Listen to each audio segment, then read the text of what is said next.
The discharge nurse was still holding my wheelchair when my daughter leaned down and whispered the sentence that changed my life.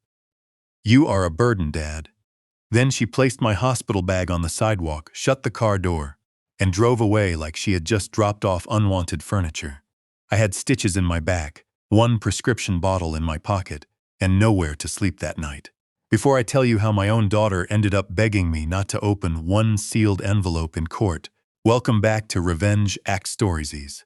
Tell me in the comments where you are watching from tonight, because this story starts with an old man sleeping in a shelter after surgery, but it ends with the people who threw me away, learning exactly whose name was on everything they wanted.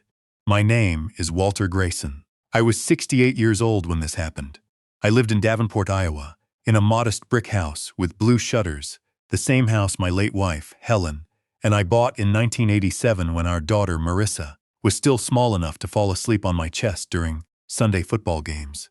I was not a rich man in the way people imagine rich men. I did not wear flashy watches. I did not drive new cars. I wore the same brown work boots for nearly 15 years. And even after I retired from the railway maintenance department, I still woke up before sunrise because my body never learned how to be lazy. But Helen and I had been careful. We saved, we paid off the house early. We invested quietly. We never bragged, never borrowed what we could not repay, and never taught Marissa that love was something you measured in dollars. At least, I thought we hadn't. Helen died 5 years before everything fell apart. Cancer took her slowly, but she never let it take her dignity. Even near the end, she would sit at the kitchen table with a cup of tea, organizing folders, receipts, insurance papers, and little handwritten notes, like she was preparing a map for me to follow after she was gone. One night, about 3 weeks before she passed, she took my hand and said, "Walter, love people with your whole heart, but don't be blind just because they share your blood." I remember smiling because I thought she was talking about distant relatives. Maybe my brother Ray, who always had a new emergency whenever money was involved. I never imagined she meant our daughter. Marissa was our only child. When she was young, she had my stubbornness in Helen's eyes. I coached her softball team when she was 11. I worked overtime to pay for her braces. When she cried after her first heartbreak, I sat outside her bedroom door until 2 in the morning, not saying much, just making sure she knew she wasn't alone. When she got accepted to the University of Iowa, Helen and I sold a small piece of land my father had left me so she could graduate without student loans. When she married a man named Derek Whitcomb, I paid for half the wedding even though Derek's family acted like they were too important to thank me properly. Derek was polished in a way I never trusted. He wore cologne so strong you could taste it. He smiled with all his teeth but never with his eyes. He worked in real estate development and spoke to waiters, mechanics, cashiers, and older people like they were standing in his way. The first time he came to dinner, he looked around my house and said, "This place has potential. With the right updates, it could actually be worth something." Helen froze at the stove. I laughed it off because that is what fathers do when they want peace. But Helen didn't laugh. After dinner, when Marissa and Derek left, she stood in the hallway looking at the front door and said, "That boy sees people as ladders." I told her she was being hard on him. I wish I had listened harder. After Helen died, Marissa changed in small ways first. Not enough for me to accuse her of anything. Not enough for me to stop answering her calls. She started calling my house the property. She would say, "Dad, have you thought about what you're doing with the property?" Not the home, not Mom's kitchen. Not the place where she took her first steps, the property. Then came the comments about my age. "You shouldn't be living alone, you don't need all that space. Derek knows a guy who can get you a great price. Wouldn't it be easier if you moved somewhere with care?" At first, I thought she was worried about me. Then I noticed she only worried when money was nearby. If I told her my knee hurt, she barely reacted. If I mentioned the house insurance renewal, she wanted every detail. If I said I missed her mother, she changed the subject. If I said the market value in our neighborhood had gone up, Derek suddenly had time to visit. Still, I made excuses. A father can be very smart about the world and very foolish about his own child. The surgery came after a fall in early March. I was cleaning leaves out of the gutter because I was too proud to ask for help. My foot slipped on the second rung of the ladder. I did not fall far, but I landed wrong, and something in my lower back shifted in a way that made the whole world go white for a second.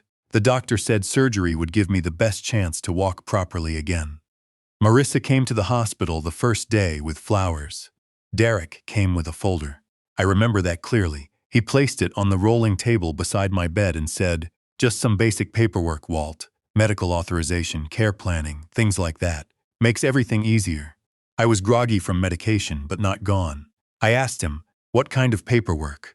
Marissa gave me a soft little smile, the kind she used to give when she wanted me to buy her something as a teenager.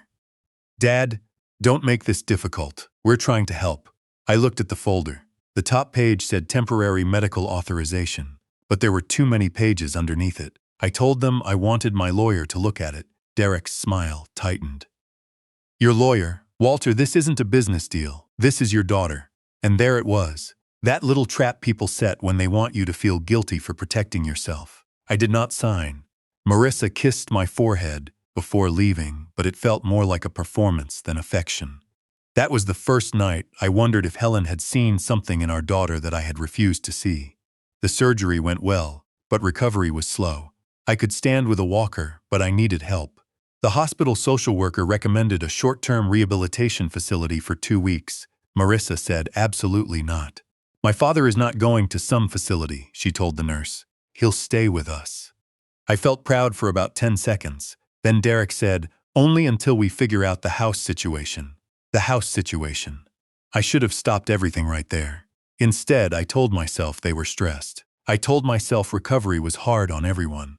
I told myself Marissa was still my little girl. I went to their house after discharge, a 2-story place in Bettendorf with white columns, gray stone, and a kitchen so polished it looked like nobody was allowed to cook in it. They put me in the guest room near the laundry area. For the first 3 days, Marissa played the loving daughter. She brought me soup. She arranged my pills. She posted a photo on Facebook of her holding my hand with the caption, "Taking care of Dad. Family first." That post got over 200 likes. Behind the camera, things were different. She sighed when I asked for help getting to the bathroom. She complained that my walker scratched the floor. She told me not to sit in the living room when Derek's clients came over because it looks depressing. One afternoon, I heard Derek on the phone in the kitchen. "No, he won't be there much longer," he said. "Once we get the authority, we can list it. Corner lot, clean title, no mortgage, easy money." I sat in the guest room, my hands still on the walker, listening. Easy money. That was what my life had become. A week later, Marissa brought up the paperwork again. This time, she sat on the edge of the bed and held my hand like she was about to tell me bad news. "Dad, you're not being realistic. You can't manage your affairs right now." "I can manage fine," I said. "You forgot to pay the utility bill last month." "I was in the hospital." "You left the stove on last winter." "I was boiling tea, and I turned it off." She looked toward the door. Derek stepped in with the folder. It felt rehearsed. He said, "Walter, nobody is trying to take anything from you. But if you keep resisting, we may need to ask the court for guardianship." Guardianship. That word landed heavy. I had seen what that could do to older people when the wrong family member got control. Bank accounts emptied, houses sold, choices taken away under the polite language of concern. I looked at my daughter and asked, "Is that what you want?" She would not meet my eyes. "I want what's best," she said. "No," I told her quietly. "You want what's easy." Her face hardened. That was the moment she stopped pretending. The next morning, she drove me to a follow-up appointment. The doctor said I was healing, but I needed stability, rest, and proper care. On the ride back, Marissa did not speak for 20 minutes. Then, at a red light, she said, "You humiliated me yesterday." I looked at her. By not signing my life away? By acting like I'm some greedy stranger? I wanted to say, "Then stop acting like one." But I was tired. Pain makes a man quiet sometimes. Not weak. Just quiet. When we reached my house instead of hers, I thought maybe she had changed her mind and was taking me home.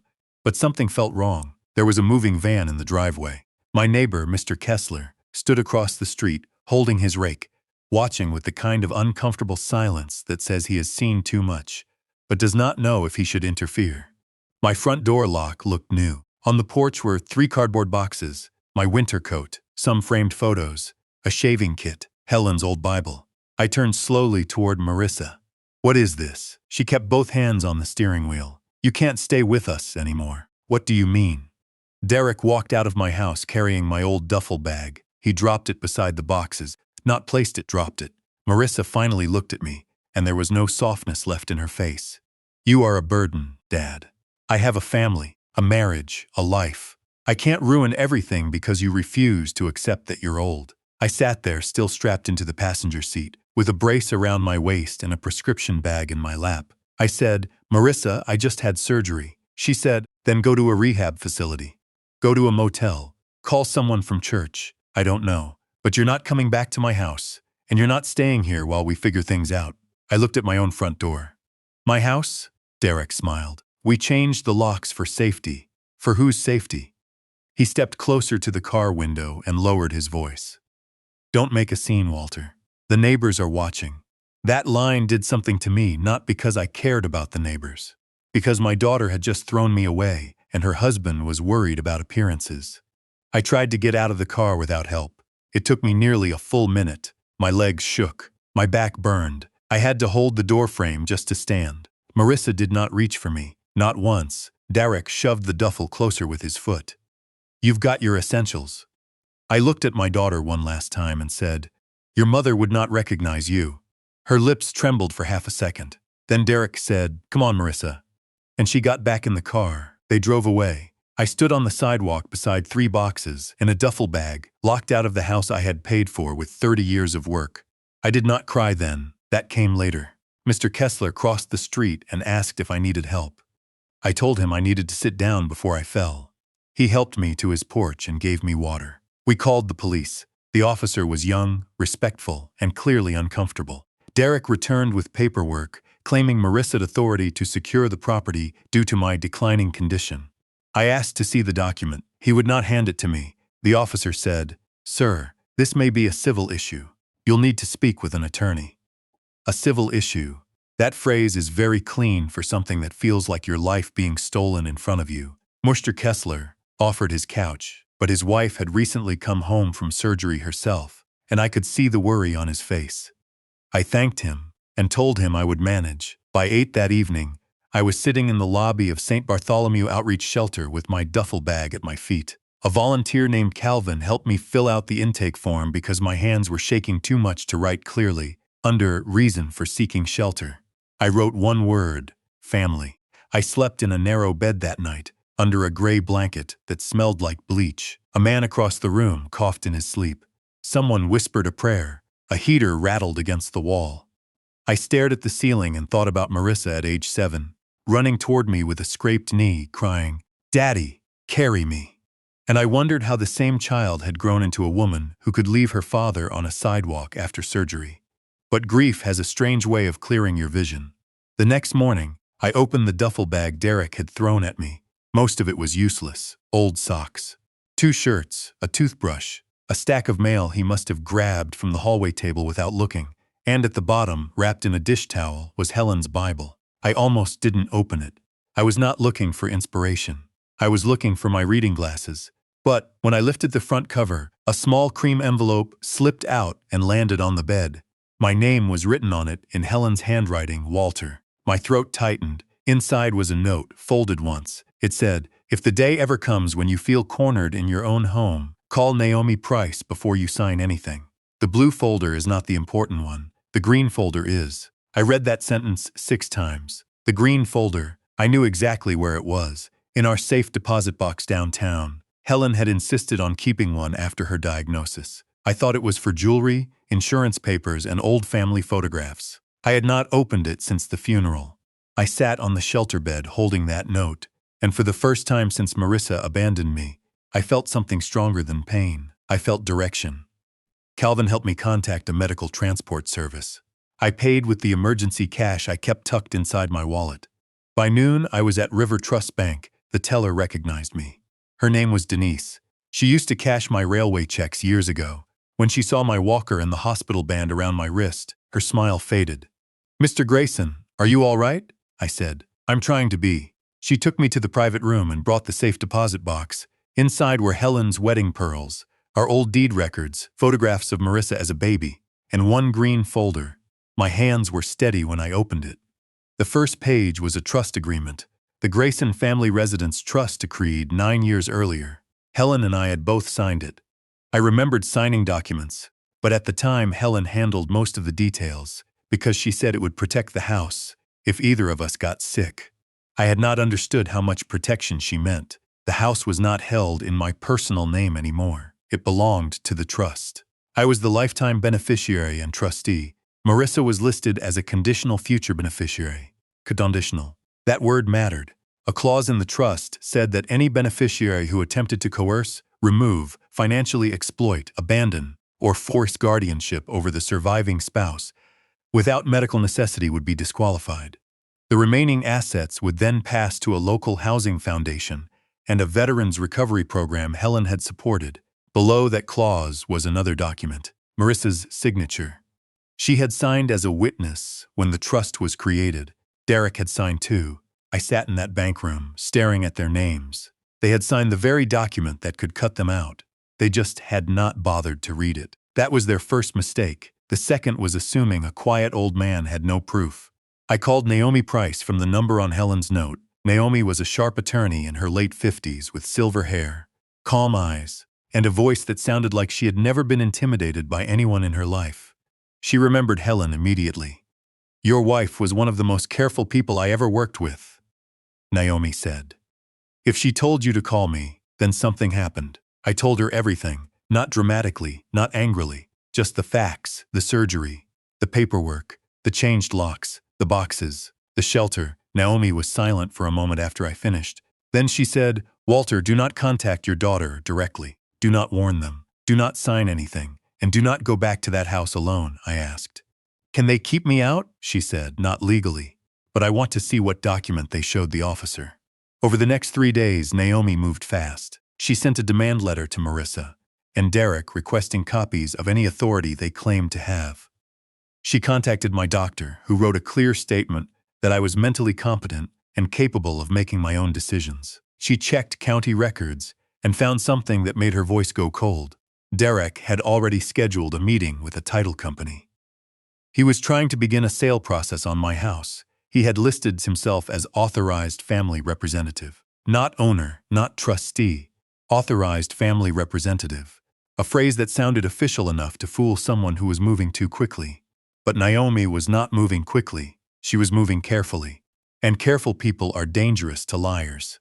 While all this was happening, I stayed at the shelter. I could have checked into a hotel once Naomi helped me unlock one of my accounts. But I stayed for a few more nights because I had follow-up care nearby. And because something about that place changed me. There were people there who had been treated like problems instead of people.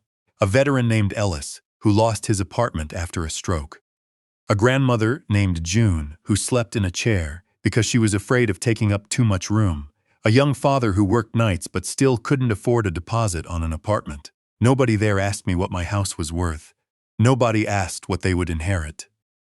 They asked if I needed help carrying my tray. Sometimes strangers show more family than family does.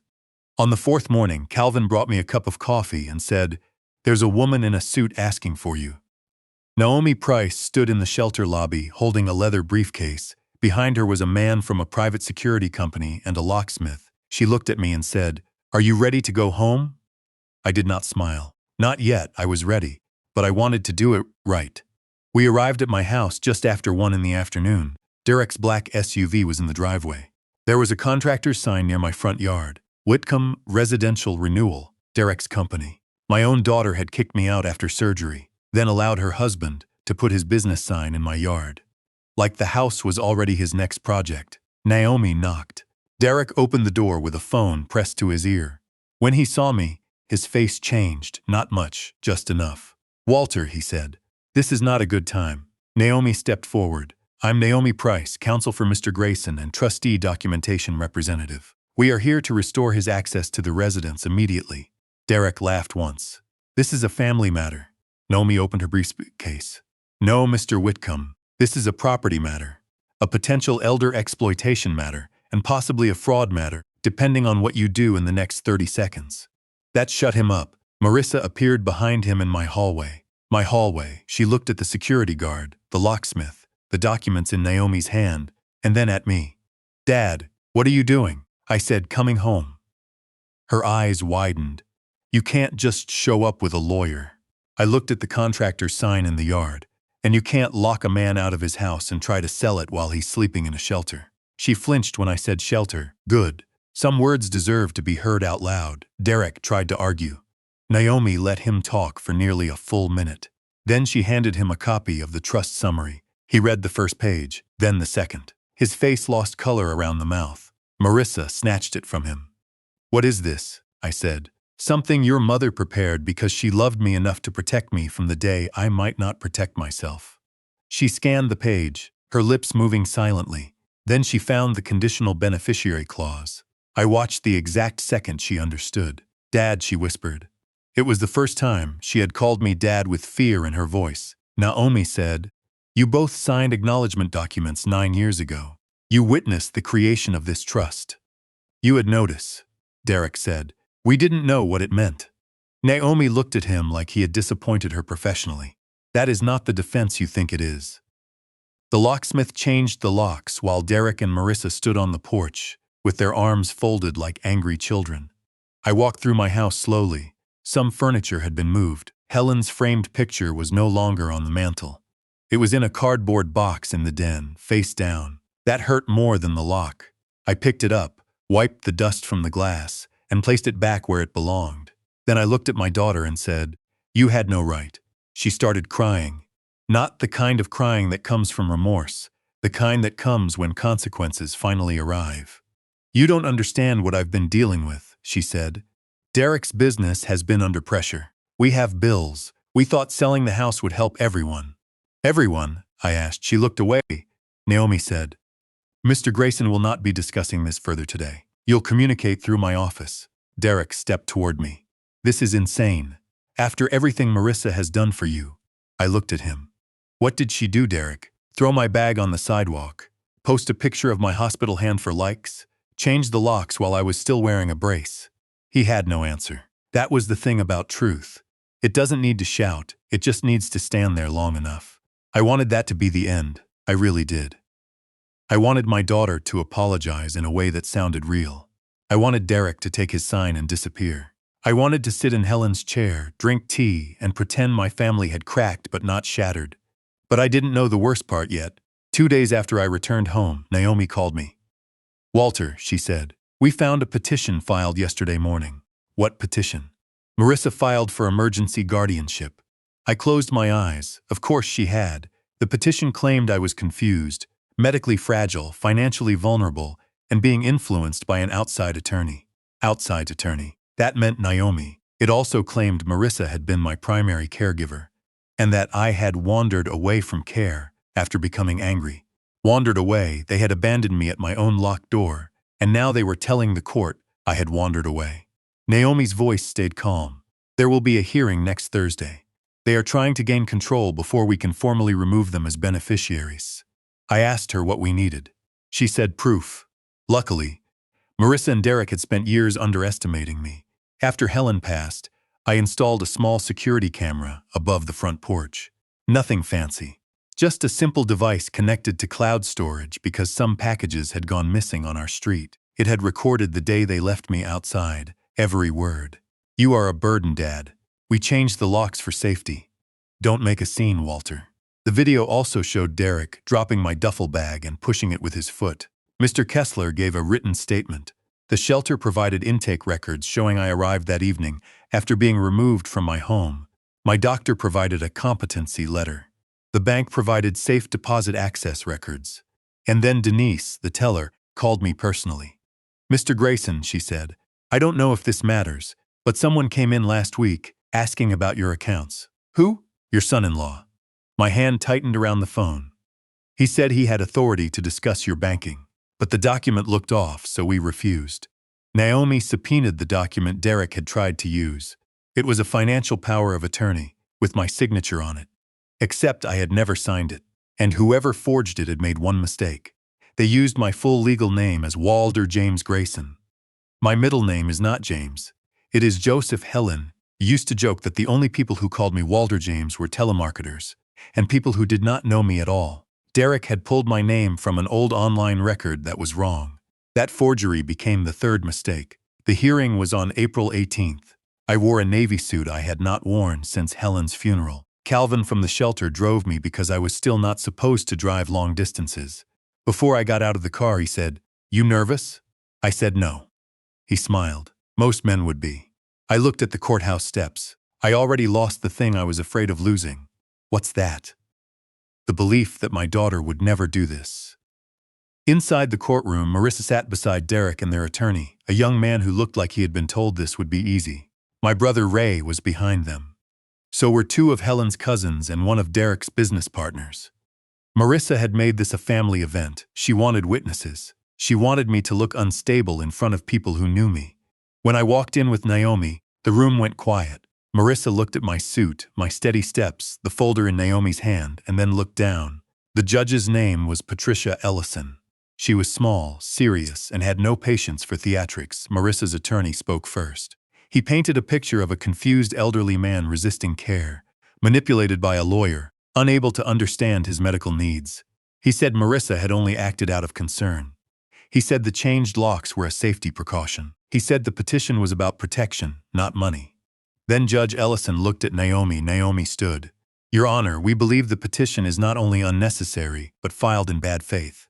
Mr. Grayson is competent. He has medical documentation confirming that. He has legal ownership authority through a trust. And we have evidence that the petitioners attempted to exclude him from his residence, access his bank accounts with a forged document, and initiate a sale process on trust property." The young attorney's face changed. Derek leaned toward him and whispered something. Judge Ellison said, "Counsel, I hope you have evidence for those claims." Naomi said, "We do, Your Honor." She played the porch video first. The courtroom watched my daughter leave me on the sidewalk after surgery. No dramatic music. No shouting. Just the cold, plain recording of what happened. "You are a burden, Dad." Hearing it in court was different. The words seemed uglier when they echoed off government walls. One of Helen's cousins covered her mouth. Ray stared at the floor. Marissa began to cry softly. Judge Ellison did not look moved by the tears. She looked focused. Then Naomi submitted the doctor's letter, the shelter intake record, Mr. Kessler's statement, the trust documents. Then came the forged power of attorney. Naomi placed it beside my driver's license and trust signature page. "Your Honor," she said, "the signature is inconsistent, the middle name is incorrect, and River Trust Bank refused to honor it. We are requesting this be referred for further review." Derek's attorney stood quickly.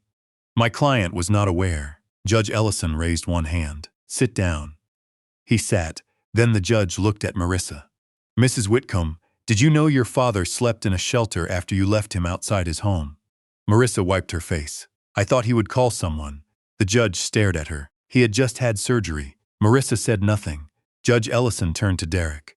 "Did you place a contractor sign at Mr. Grayson's residence?" Derek swallowed. "It was preliminary. For a house you did not own?" No answer.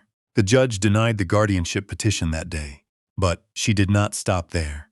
She ordered that Marissa and Derek have no authority over my medical, financial, or residential decisions. She referred the forged document for investigation. She advised Naomi to pursue civil remedies regarding attempted interference with trust property. Then she looked directly at my daughter and said, "Concern for an aging parent does not look like abandonment."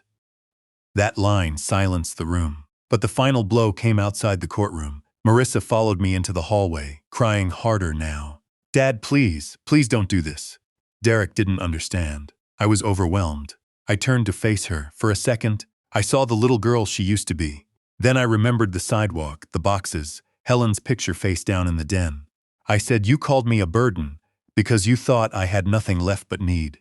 She shook her head. "I didn't mean it."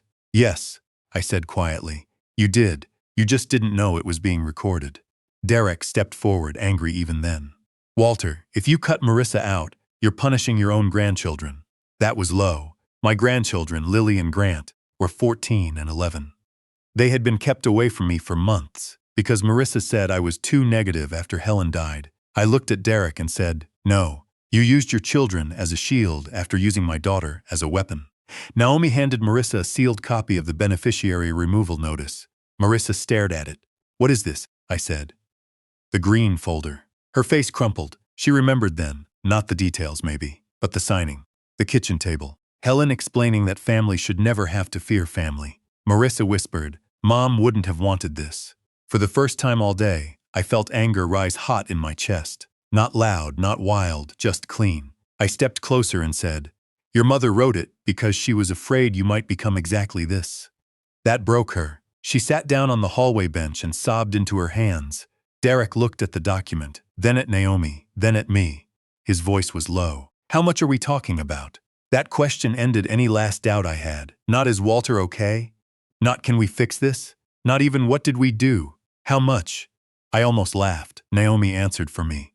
"Enough that you should have been kinder." Over the next 2 months, things unfolded exactly the way truth usually unfolds. Slowly, then all at once, Derek's company lost 2 pending renovation contracts after the property dispute became part of a public court record. The title company filed a compliance report. The bank submitted the forged power of attorney to investigators. Marissa was removed as future beneficiary of the trust. My house stayed mine for the rest of my life, exactly as Helen intended. The portion Marissa would have inherited was redirected to the Housing Foundation and the Veterans Recovery Program. I added one more amendment: a yearly donation to St. Bartholomew Outreach Shelter, specifically for people recovering from medical procedures who had no safe place to go. I named it Helen's Room Fund. Calvin cried when I told him. I didn't expect that. He was a big man with a deep voice and hands like baseball mitts. But when I handed him the first check, he turned away and wiped his eyes. He said, "Your wife must have been something." I said, "She still is." Marissa tried to contact me many times. At first, the messages were full of panic. "Dad, please call me. We need to talk before this goes too far. Derek says this could ruin us." Then came guilt. "Mom would be ashamed of how divided this family is. The kids miss you. You're letting strangers turn you against your own blood." Then finally, after Derek moved out temporarily and her friends learned what had happened, the messages changed. I was wrong. I don't know who I became. I'm sorry for what I said. I read every message. I answered only one. I wrote, "Marissa, I hope one day you understand that an apology is not a key. It does not automatically open the door you locked on someone else. I need peace now. Do not come to the house." She came anyway. One Sunday afternoon in June, I saw her standing on the porch through the same camera that had saved me. She looked smaller than I remembered. No makeup. Hair pulled back. A paper bag in her hand. I opened the door but left the storm door locked. She held up the bag. "I brought your blueberry muffins. The ones Mom used to make." I looked at the bag, Helen's recipe. For a moment, memory softened everything. Then Marissa said, "Can I come in?" I said, "No." Her face fell. "I'm your daughter, I know." "Dad, I made a mistake." I looked at her through the glass. "You made a series of choices. A mistake is turning left when you meant to turn right. You changed my locks. You let your husband throw my bag on the ground. You filed papers saying I was incompetent. You tried to take the last home your mother and I built together." She cried then, but quietly. For once, it did not feel staged. "I was scared," she said. "Derek kept saying we were drowning. He said you didn't need the house. He said you would be safer somewhere else. And I let myself believe him because believing him helped me get what I wanted." That was the first honest thing she had said. I respected it. But respect was not the same as trust. I told her, "I hope you rebuild yourself. I really do. But you will do it without using me as the foundation."